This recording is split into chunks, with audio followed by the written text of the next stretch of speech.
You are listening to the Amodamar podcast. In this series, Amoda explores her essential teaching through conversation and excerpts from interviews and events. To find out more about events and to sign up for her newsletter, go to www.amodamar.com.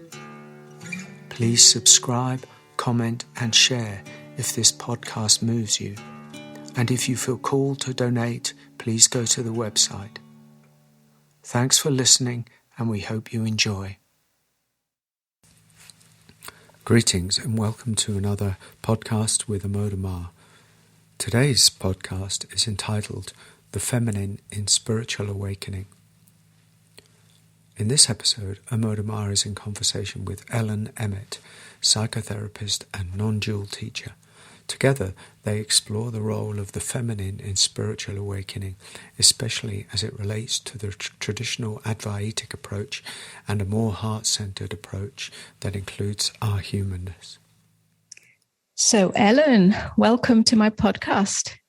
Hi, Amoda. It's lovely to see you, hear you again. Just a little bit of background for our listeners. We crossed paths numerous times back in the Bay Area when I was living there a few years ago.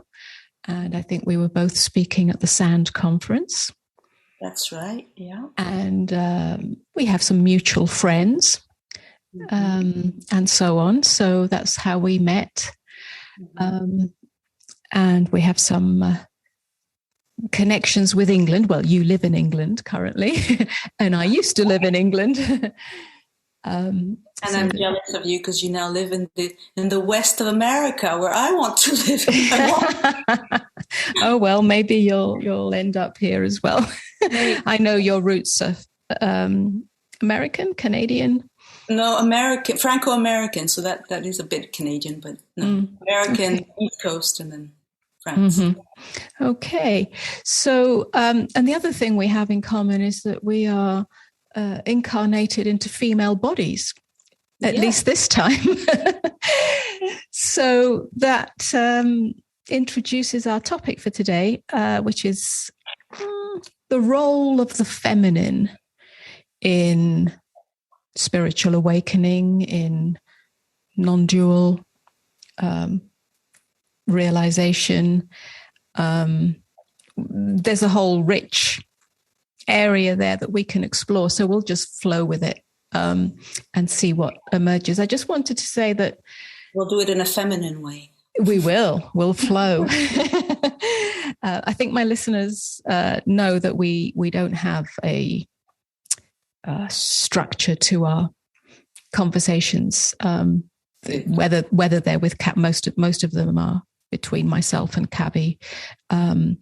Occasionally, we have somebody that's another teacher, either from the same kind of in the same field of non-duality or maybe a different tradition. But they're always somebody that I know personally, because we don't want to do formal interviews as such. So we're always flowing. So I'm just going to say, I'm not a feminist. Yeah, I really don't care about male and female. It's not a gender issue for me. I'm really, in some ways, beyond that. I personally don't feel. Well, obviously, I'm female in body, and there are some feminine aspects in the expression which can't be helped. But I also feel strongly masculine in some ways. You know, there are very masculine qualities. So in that way, it feels beyond either male or female, masculine, feminine. There aren't any stereotypes here. There aren't any, roles that are being played out.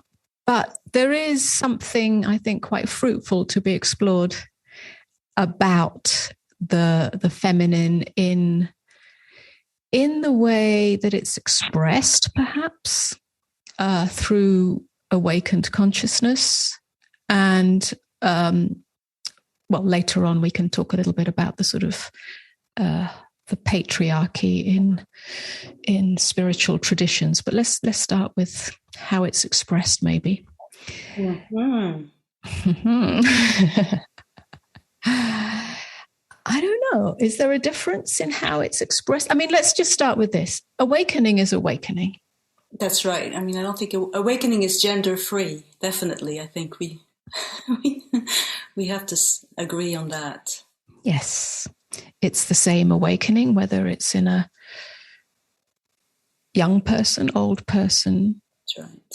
Male, female, whatever. Because that which awakens is neither male, female, child, animal. So that's right. Gender free. Yeah. But and I find it very difficult. I mean, I don't think I'm a feminist either, Amoda, but I definitely have been interested in these themes of the feminine and the masculine, but not as a sort of stereotyping opportunity or sort of designating roles because I have a female body, therefore I have the privilege of the feminine, and that's not how I see it, and it sounds like it's not how you see it. Not at all. Not at all.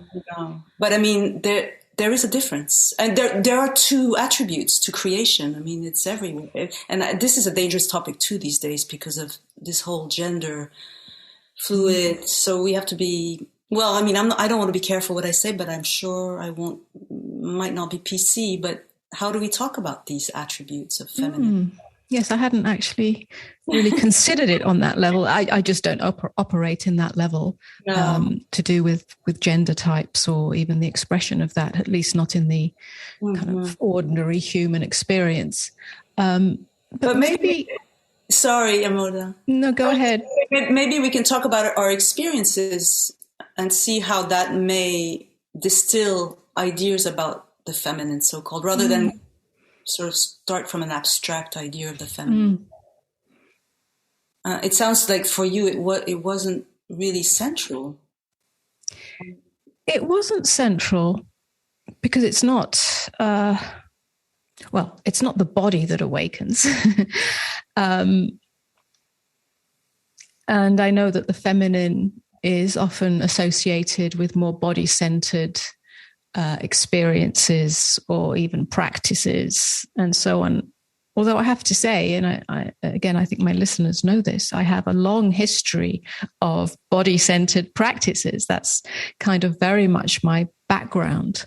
Although I don't really bring much focus to that now. It's got to the point where mind, body, it's one. It's the same. Yeah, the body and the mind are not only interrelated, but I've come to see, at least in my own experience, that the body is an outer manifestation of mind, and therefore inseparable in that sense.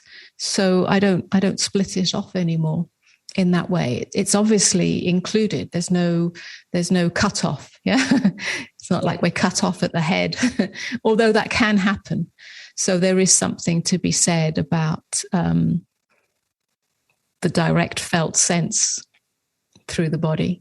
Yes, I mean, I completely agree with you, and at the same time, not that I disagree with you at the same time, but I think in meditation, let's put it this way, in my case, in meditation, at the moment of abiding, there is, in the now, let's put it, or there is no partitions between thinking and sensing and feeling. There's only one seamless flow, and that flow is inseparable from its background. So there's really nothing to talk about. That's right. but then in my own sort of journey, the awakening, the glimpses, the many glimpses that happened over the years were free of gender. They had nothing to do with the body. In a way, they had nothing to do with the body mind because they were occurring outside time and space. But then when the body mind comes back, it was Ellen, and Ellen has her conditioning. So I guess we could say that it all depends on our conditioning. And I definitely am a woman. I don't think I'm done with the pure, and I'm not intending on purifying that conditioning anytime soon, because I'm quite interested in creation, the fact that in creation, in this manifestation, there is quite a lot of diversity, and these two sort of central qualities of the feminine and the masculine are so gorgeous and interesting to explore, and because then I'll shut up, because please don't shut up. I don't want to ramble. No. But especially because I think we are maybe in a culture that has favored reason, the mind, so-called patriarchy, which we can talk about later. It has interested me to meet a frustration at times in my expression of the non-dual understanding, in my embodiment of it, whatever that means. Maybe we have to clarify that too. There was definitely a wrestling for me after this awakening that had to do with that conditioning. Okay, so that's interesting. When you say the conditioning of being a woman, yes? What do you mean by that? What was the conflict or the battle that you felt with that, or the challenge with that? So the conditioning is natural. I mean, the conditioning of the body of a woman is natural, but I think I felt also the layers of conditioning of possibly of a feminine, not so much the body, but the quality of the feminine. So maybe I'll define that. The feminine being that aspect of manifestation that is to do with feeling, emotion, something less rational, something more hidden. Maybe you could say it's more lunar. It's so aspects of manifestation. I'm not now talking about the absolute. I'm talking about qualities of experience of life. So in those aspects in me, because of my education, in a Catholic school, because of my family history, because of my culture, which I feel was leaning towards patriarchy, there was suffering there around that conditioning. There was suffering, and so when suffering in the sense that the repression, absence of freedom, feeling of being cut off from feelings, feeling of all sorts of things that have to do with the personal story. But after awakening, it didn't just evaporate that. It was still there, and it was still interesting to me to sort of interface this residual suffering with my understanding and not adopt. Well, to begin with, I did adopt what I inherited from my male teachers. I did. Okay. And very, very gratefully so. Yes. But I understand. Yes, I'm understanding that. Yeah. So this is the very common, if you like, or frequent conundrum of the awakening process. Somebody awakens, there is a glimpse, there is a profound recognition of the absolute or true nature, or that which is beyond body, mind, and all of that. And then, of course, conditioning remains, the personhood remains, and so on and so on. And that can easily become an opportunity for bypassing, especially if we have been around the patriarchy, the male teachers, and the certain teachings, and so on. So that, I think that's what you're talking about. That's interesting, and that's I think very valuable to highlight. If I may say, from my experience, just so that we can see the variety of experiences that happen. I think that awakening for me was it if I dare say it, the icing on the cake. It didn't happen first. And then there was all this stuff to purify, if you like, which then brings up all that kind of, if there is repression of emotions, which inevitably there will be, because we've all been brought up in a culture more or less where a feeling, emotion is secondary to logic and intellect. Yeah. Of course, we've all been through the same, more or less, educational system. Yeah. And societal system. So, but for me, I'd spent all my time the other way. I'd spent all my time digging in, digging into the emotional self, releasing the emotions, getting in touch with the emotions, getting in touch with the wildness, if you like, of the feminine, the darkness, whatever was lurking there, the uncontrollable, the uncontainable, the transpersonal, the archetypal, and so on. So that by the time that the sort of awakening or the revelation of that which is beyond took place, there wasn't really much left to purify. So there wasn't any conflict in that. And it was at that point that for me, it was like that was beyond male or female. None of it was a concern after that. Other than in the teaching arena, which we can talk a little bit about because that's still male dominated to some degree or was. But when you say the teaching is male dominated, that leads me to imagine that you feel in a way that you have a different way of teaching, or your own way, which may not. No, I don't think so. I think that what I mean by that is that in my initial introduction to the spiritual teaching arena, for want of a better description, there's a subtle sense that the male voice maybe, or the male expression, masculine expression, or the tradition which has stemmed from masculine figures is slightly more valued than the feminine. I don't think that's the case anymore. Yeah. I think that's changed a lot. But I think at some point there's a little hint of that. Very subtle. And that's a little whiff of the same in academia. Oh, yeah. I wouldn't even, that's an understatement. It's a big whiff in my... I don't think it's the case anymore at all. So that's changed. But But yes, just going back to your original kind of expression of the integration of the feminine qualities that are feeling-centered, body-centered, lunar, if you like. Of course, that definitely has to be integrated into the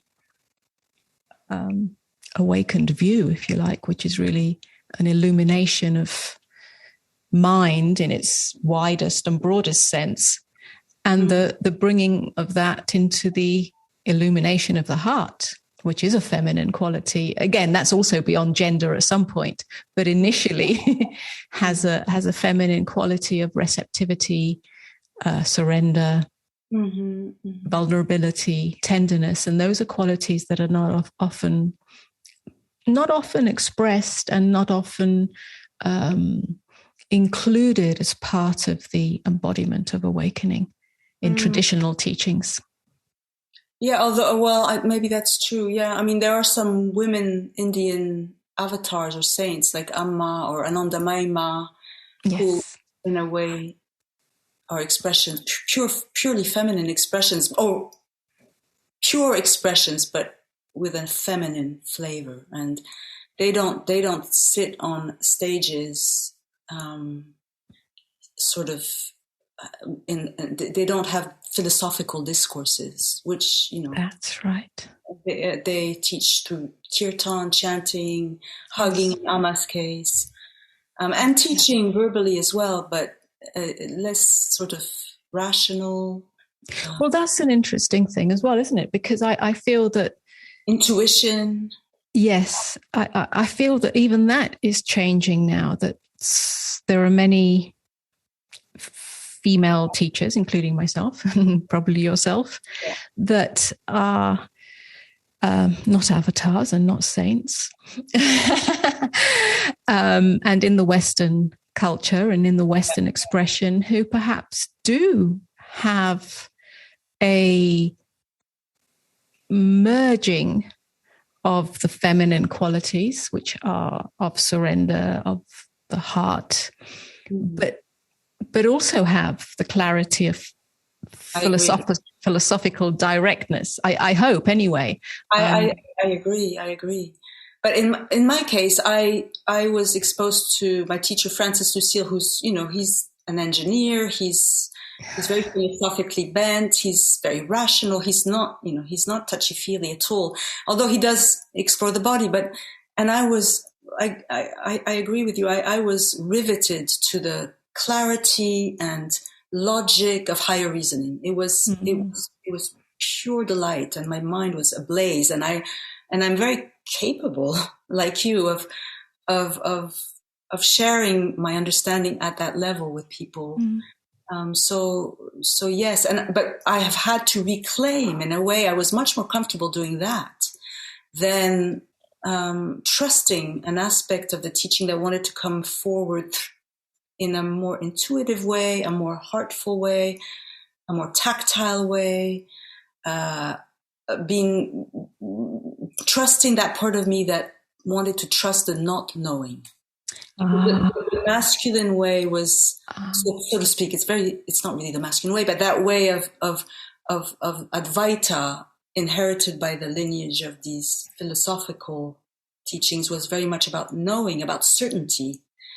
And I loved it, but there was also this big draw into the realm of not knowing, of raw experience. And to me, that is the realm of the feminine. It's got nothing to do with being in the body of a woman, but it is the realm Shakti. It's Shakti. It's a path. It's a tantric path, possibly. Okay, that's interesting, Ellen. I think you've hit the nail on the head. That's it. That's interesting, because for me also, my direct experience was not knowing. I don't come from a tradition. I wasn't with any of the great teachers. I don't have that Advaitic knowing. How did you come about who gave you the knowledge? No, I'm kidding. That's it. This is it. Yeah, this is it. I mean, true nature is available to everybody. Yeah. So we don't have to go through how it happened and blah, blah, blah. But it did. Yeah. And in the not knowing, there was such a freshness and such a directness and such an ongoing not knowing.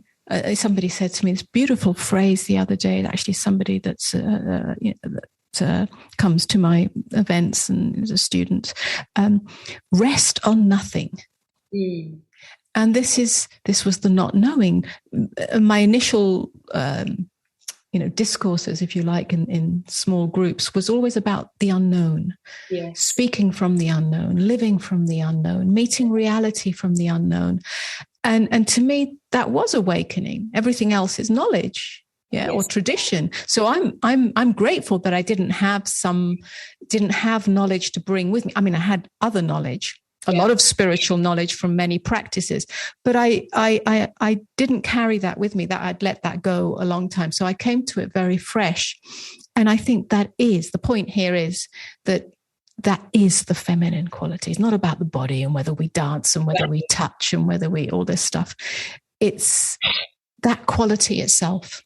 Yes, exactly. It's in a way, it's no mind, and yet it's a what?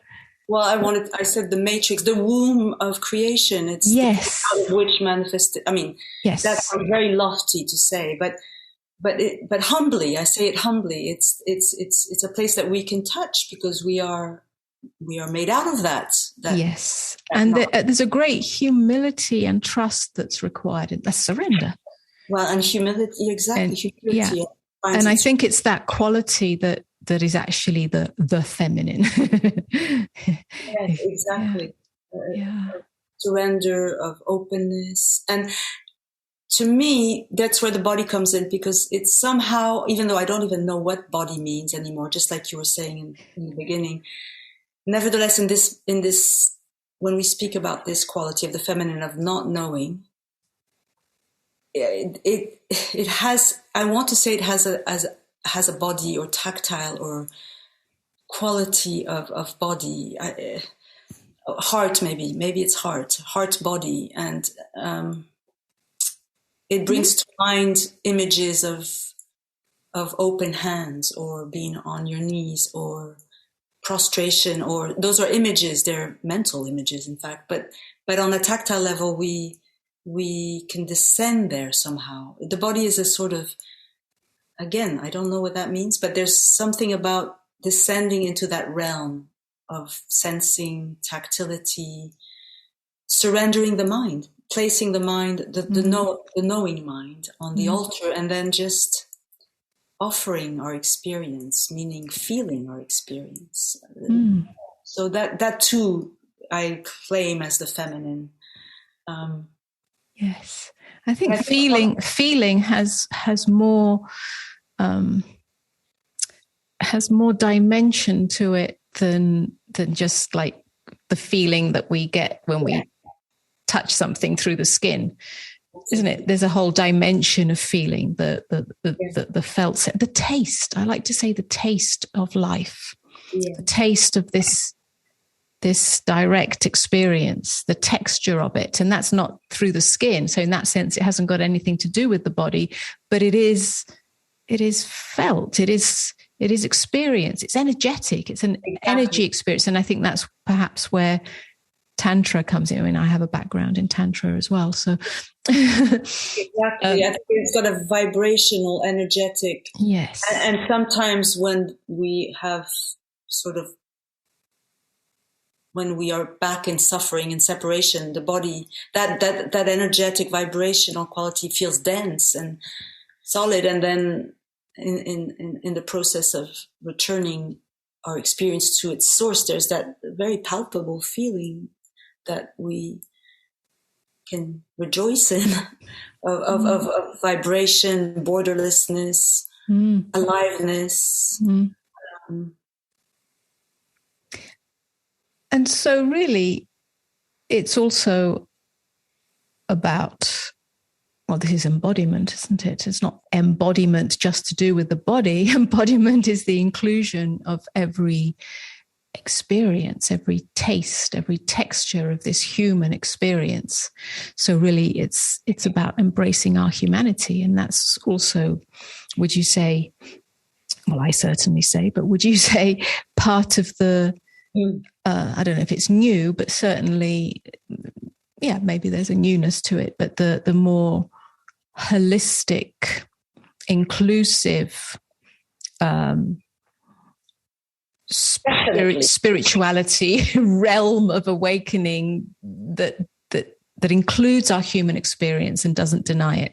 Yeah, absolutely. Yeah. It has to, and that I think that you saying that I'm arcs back to when I was, what I was saying in the beginning, when after awakening, I was resting. It's because I felt I was still feeling like this teaching is a bit too pure for my taste. There's something about this teaching, the way I'm hearing it, that why are they talking about negative emotions as if certain emotions, because they are expressions of separation.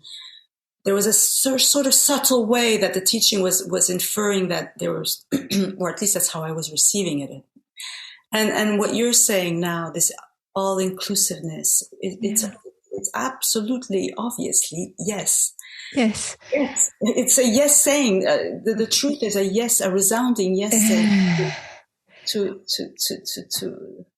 That's exactly it. Again, that's kind of exactly the point. It's a yes. And that was actually a central facet or realization, and then the living of it in my own awakening. It was yes.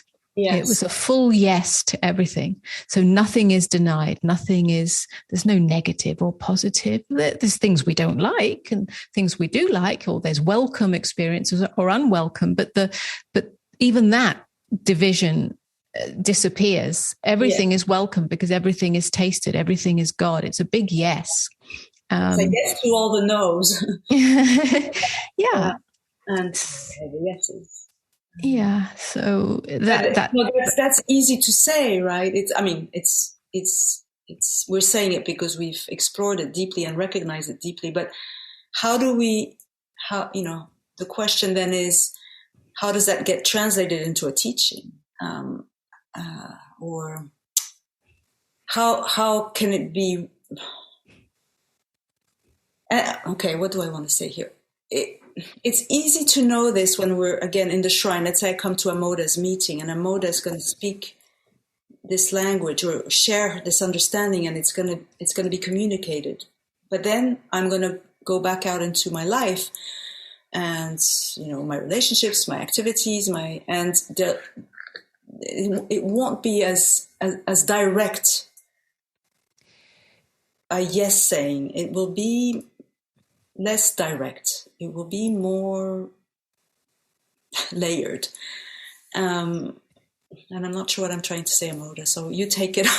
All right. I think maybe what you're saying is, how can we, as teachers or whatever role we have here, how can we facilitate? How can we facilitate that yes in others, and so that it has some value, real value in everyday lives, and not another teaching that sounds great and in the moment it touches, but then it's forgotten.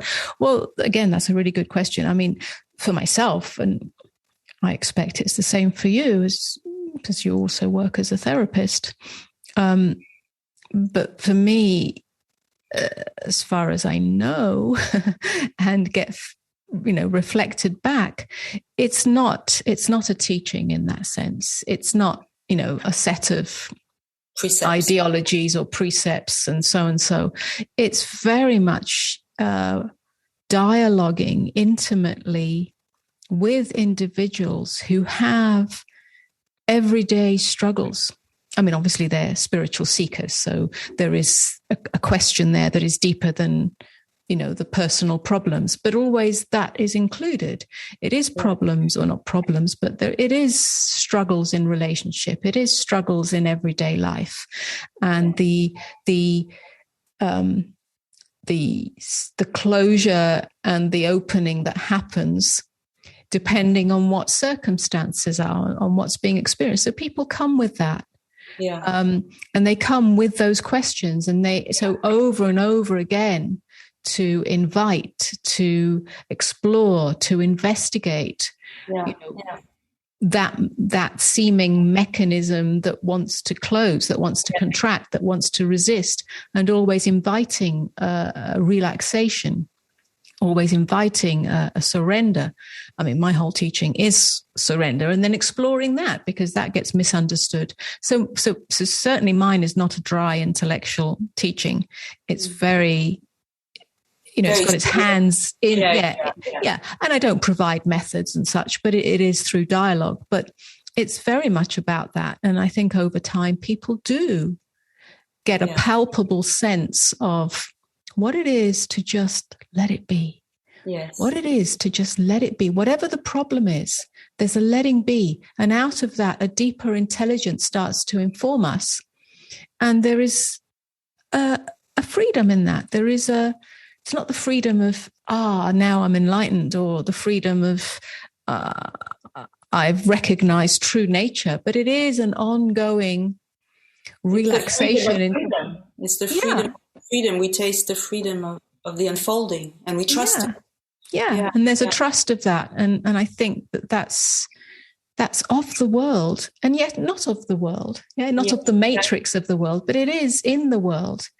And I think that's what's changing. I mean, I think there's other beautiful teachers who are coming from that in their own way, so that it's not a dry spiritual teaching. No, I didn't mean to imply that. And I'm not sure what I was trying to say, but now that you've just said what you said, it helps me clarify, how I would say it, which is similar to you in a way. But I've come to sometimes sort of represent it as a vertical and a horizontal. And there's the vertical exploration and sharing, which is really the recognition of the the absolute of awareness, which happens very directly. I mean, it's just a very quick inquiry that can lead us to recognize that our deepest identity as awareness, and then explore maybe its qualities. So really taking a lot of time to, and maybe that would be the traditional Advaita in that lineage. And then there would be a more what I represent as more the horizontal unfolding, the exploring creation, which is our experience, our lives, our stories, our past. Even it's okay. We have a history, our baggage. All of that it's to explore that, but of course in the light of what we've discovered during the vertical exploration, so to speak. So exploring, for example, a contraction or something like that is completely allowed. And yet we don't get lost in it because we somehow hold the taste of that yes saying that all is well. But at times out there in the world, we don't have the remembrance of all is well, and we are lost in our suffering. And then what? And that's an interesting question for me now. I have been interested in that I have been interested in why suffering, because I can see that suffering persists, and I have been just interested in not being in a hurry to dismiss suffering. Are you speaking from a personal level, or are you speaking as a teacher, guide, therapist, or both? Both. Definitely both. And yeah, both. I think it's been something I wrestled with, having inherited from my teacher, an idea that suffering was an expression of ignorance, that suffering was the expression of the separate self. So of course that instilled in me a feeling like, oh my God, I mustn't suffer. Right. And it was quite misleading, I was like, yes, no. I understand. Let's just look at a little more detail, perhaps, what we mean by suffering here. But just before we do, let me just say this. My initial falling away of the self and realization of that which is beyond, and so on. So many ways to express this was, I love suffering because it brings me closer to God. Now, this is where the exploration comes in, because this wasn't the suffering of poor me, why is this happening to me, life is punishing me, the victim. Because for me, the victim, I didn't know it, but the victim identity was the main pin of this personhood up until that time. And that completely fell away, totally unexpectedly. Of course, I'd done a lot of work, but still it was very strong. It was still there. And it completely fell away. And in falling away, that suffering, the suffering of the poor me, why is this happening to me? Life is doing bad things to me. I'm unlucky, and so on, completely disappeared. It never to be seen again. However, it doesn't take away the exquisite agony of the human experience, which it may be death, the death of a loved one. It may be loss. It may be some hardship, something. Life is always moving, isn't it? It's always wavy in its nature. It's never this perfect, still, ecstatic state. Of course, stuff happens. So we feel, and I felt it at the time, like a surgeon's knife. It was so, I keep coming back to that phrase, exquisitely agonizing. The human experience itself has an exquisiteness to it. When there's nothing really standing in the way as a narrative that says I shouldn't be feeling this or this shouldn't be happening. And it's a kind of agony as well, because it hurts. It's broken. the human experience is broken. Relationships come, relationships go. A parent dies, a parent is troublesome, a loved one dies, we get older, and so and so and so and so with all sorts of things. Our pet dies, who knows? Yeah, it's all part of the rich tapestry of life. But to not avoid that, to not flinch from that, to say even a yes, you don't even have to say a yes, that's kind of misleading as well, but to allow it without flinching, without resisting, without pushing away, without denying, that's a different level of suffering. Yeah. That we can say brings us closer to God, because we're not separate from that. But it's not the same as the suffering of no. But victim. I think I was saying, and I agree with you. But so there's the suffering on the vertical axis, which is that exquisite. It's like Christ on the cross. You know, Christ was enlightened, and yet he was being crucified, and he was being broken as a body mind. There would be no. That would be the example of suffering free of a person, pure suffering. Yes. But I think I was talking about impure suffering, because I, unlike you, still experience personal suffering, and so I thought, okay, well, I'm sharing my understanding, and I still experience personal suffering. I still. I'm interested. I'm still interested. I don't really want. If I had your experience, I would be sharing that experience, but it hasn't been my experience. So in my case, I'm very interested in incorporating into the sort of what I share, my non-dual understanding, such as it is, a sort of allowance of people's exploring their story. And maybe that's why I'm a therapist, and I love the Jungian approach, because the Jungian approach really gives space to our dreams, the geography of our suffering. So it's still tainted with the person, and it might be the victim, it might be the child, it might be all sorts of things, all sorts of brokenness in our psyche, and So I used to think, okay, well, that has nothing to do with non-duality. So it's a separate, but I don't think so anymore. I think, no. I'm not sure how it interfaces, but when somebody comes to me and they or I want to dive deeply into the story of me, let's go for it. Let's really let it come to the surface. Let's really let this person. I think that's absolutely beautiful and absolutely necessary. I don't think any of it is separate from anything. No, I think that's wonderful. Yeah. To include everything, whatever needs to come into the view of within awareness, because it's always awareness that's viewing it. Exactly. Is welcome. Everything. Because that's what awareness is sort of exploring at that moment. Yeah, there's and within that only the sort of background or foreground or side view of knowing that this is happening in awareness. Then that gives it a little space. Yeah, it gives the story space, but still, of course, we are human beings, and we do have, like you say, a geography, a pattern.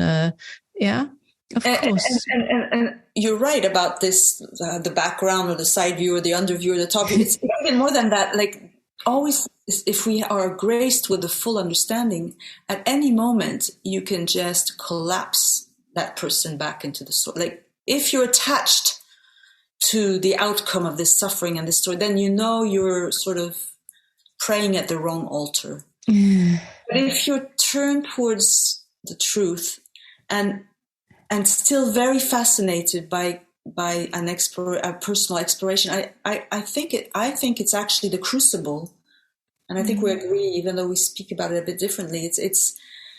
It's what Christ was doing, in my understanding. It's what maybe all enlightened beings do. They do have to be human too. Yes.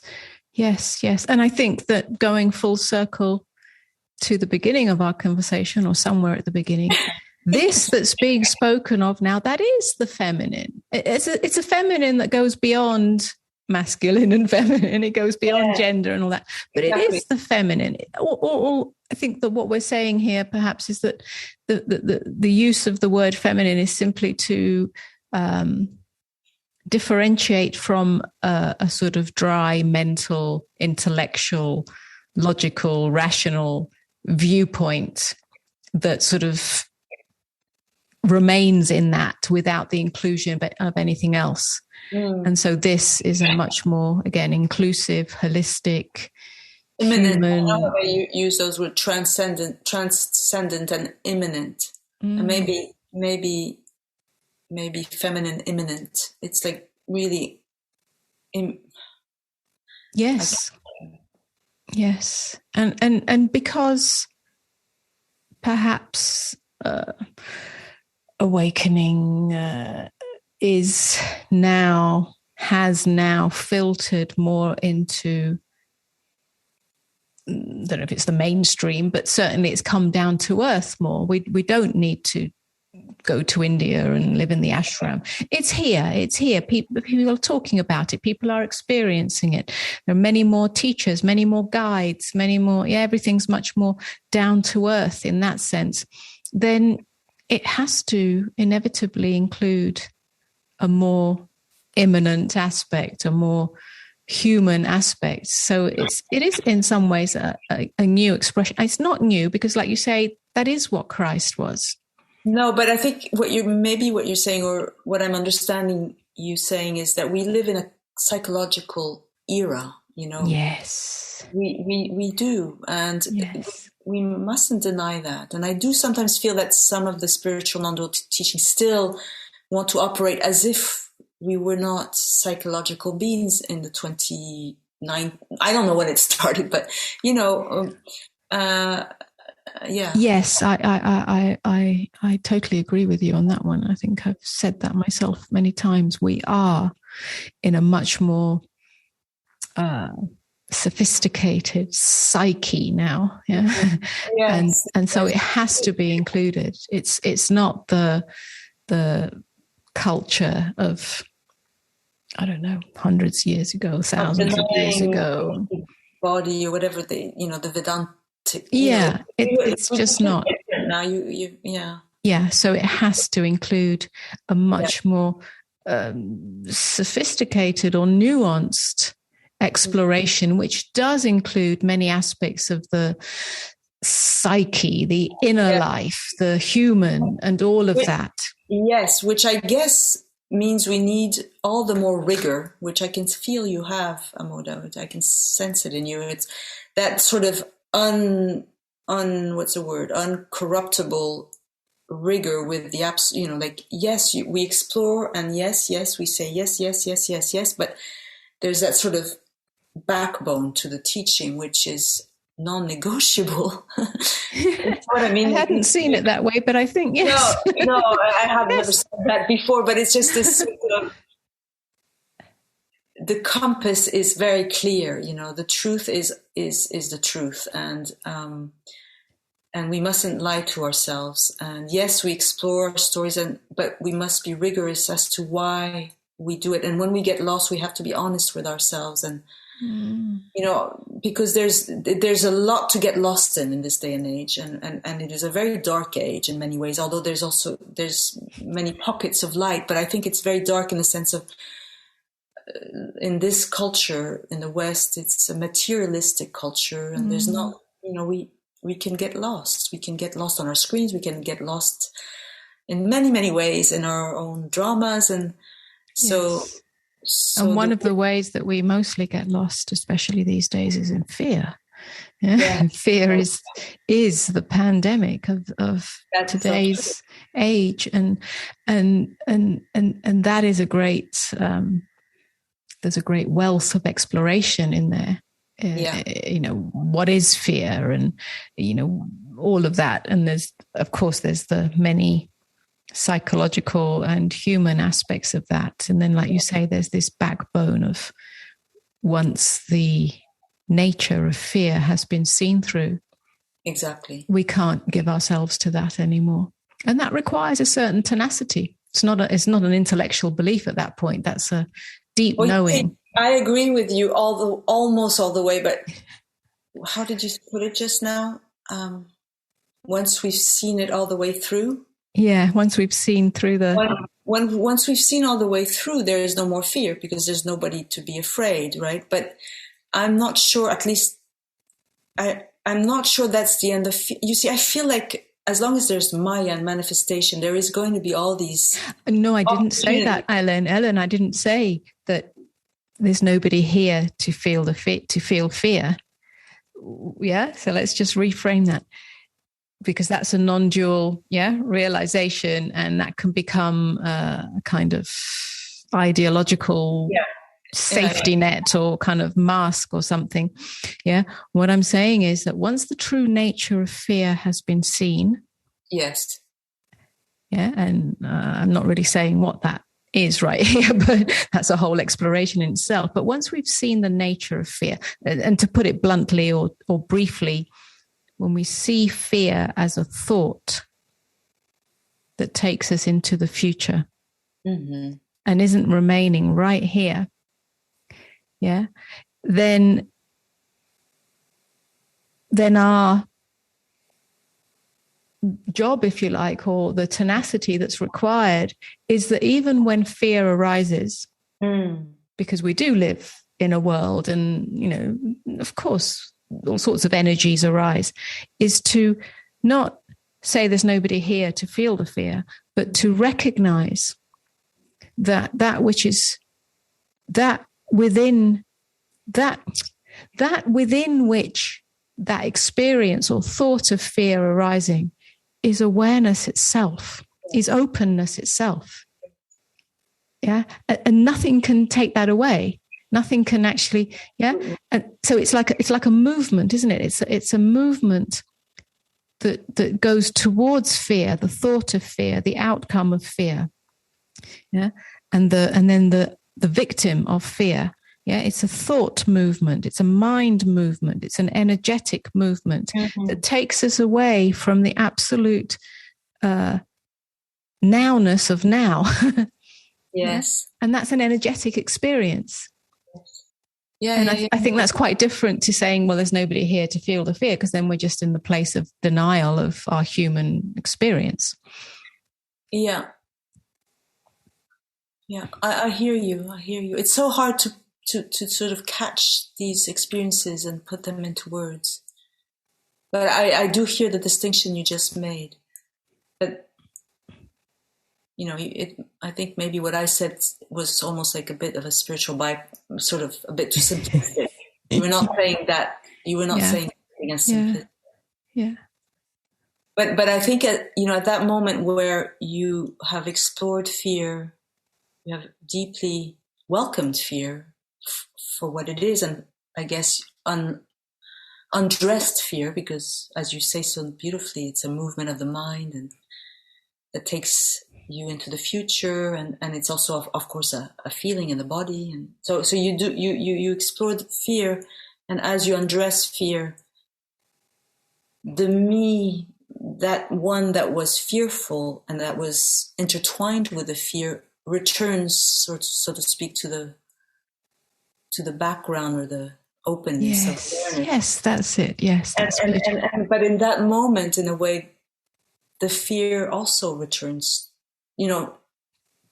So I think what I was trying to say is that later on, because fear will return very possibly, but we'll have that. And I think what you're saying is the rigor, or the, how did you say it? Is that we've done it. We know the pathway. We know what, we know. Yes. That's it. Yes, I think that's Something it. Like that. It's not that fear won't arise again, because it may arise, maybe. It may or it may not. We don't know. It may or may not, and it may be the same, or it may be different. Every texture, every landscape is different, and it's new. But we do, yes, we have, like you say, the pathway. We have the not some kind of suppression of it, but we have the superpower. Well, we have the capacity. It is the same as Jesus on the cross when he said, "Oh Father, why have you forsaken me?" Is that not himself giving himself to the fear, exactly, and then returning back to the kingdom of heaven, which is simply the presence, simply that which is here now, not beyond, but prior to the fear. Yeah, and Christ saying that's so beautiful. What you say, Christ saying, "Father, why hast thou forsaken me?" That in that moment, Christ knows fear intimately, and to me, that's so beautiful. That there would not be a denial of fear or an avoidance of fear, but that there would be a complete surrender to fear as fear, and an expression of it. Even Father, I'm scared, shitless on my cross. And to me, and yet, as you say, and then the kingdom of God back. So that is the interface of the human adventure of suffering and the discovery of the absolutely absence of suffering. Yeah, it's a paradox, isn't it? Complete paradox. It's so a paradox. Yeah. Because it brings us to our knees. The paradox, in a way, yes, the mind can't understand it. That's why it's so difficult to put into words, because the mind can't understand. We're doing quite a good job. I hope so. These conversations are always, one could say, on the one hand, rambling, and on the other hand, very flowing into the unknown and allowing something to some other intelligence to take charge, if you like.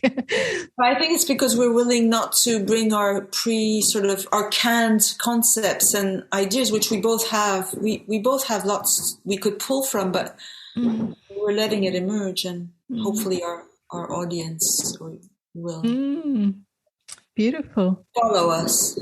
Yes. Well, I don't know. I think we've had a rich exploration there. Yeah. I mean, we sort of said at the beginning that we might talk about the patriarchy, but I think we've been doing that all along. Yeah, the patriarchy is really the patriarchy of mind over heart, or logic over the knowing that comes from the unknown. And I think that perhaps we've really touched on that throughout the whole conversation. And all I can say now is, I feel, I sense, I hope, if that's a word, I don't hope much, but I trust that there is a kind of patriarchy undoing itself, at least in this dimension, maybe not in the world yet. That's very much in place.